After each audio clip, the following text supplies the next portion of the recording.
Hello guys, this is 5th Generation Hobby Shop and welcome to another unboxing and testing po. Shoutout po kay Sir Anderson. Glock 17 airgun pistol, gas blowback. CO2 powered, ang bala po niya ay 4.5mm. Ito po yung kanyang bala. Bolitas po na 4.5mm. Ito naman po yung magnet. Check. Yan. Umidikit po siya sa magnet. Yan. Bolitas po siya na 4.5mm. Kasi ito naman po yung kanyang hangin. Disposable po siya. Ito po ay 12G cartridge. Licensed product po ng Glock. Umarex brand po. Glock 17 Gen 5. May full markings po siya sa slide. Sa grip. Sa magazine. Yan, meron din siya ditong officially licensed product of Glock.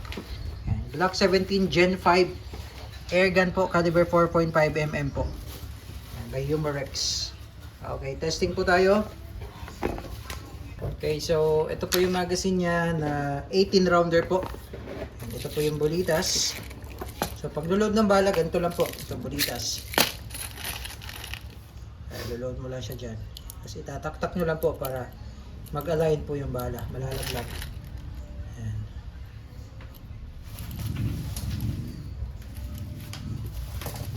Ayan. So ganyan lang po.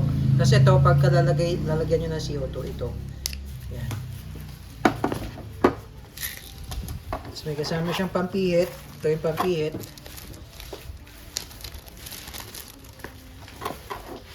Papasok nyo lang siya dyan.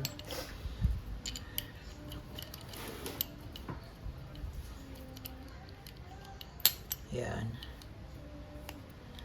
Kaya mabilis pong ikot, tamang higpit lang po, no? Yan.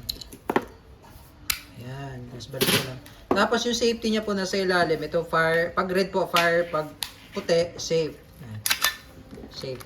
Yan, safe siya. Hindi siya makalabit. Tapos pag pula fire, tapos yung trigger niya malalim po, hanggang dulo po yan. Okay, pag kinalabit yung ganyan, hindi po yan puputok. Sagad niyo po sa dulo.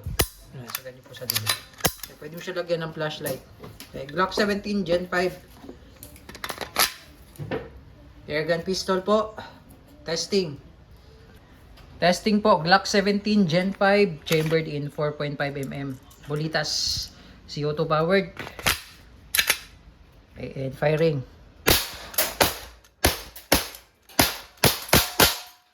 Pag wala siyang bala, nag-open slide po. Release mag. Attack release. Hammer down. Okay, all goods na po. Glock 17 Gen 5 airgun pistol.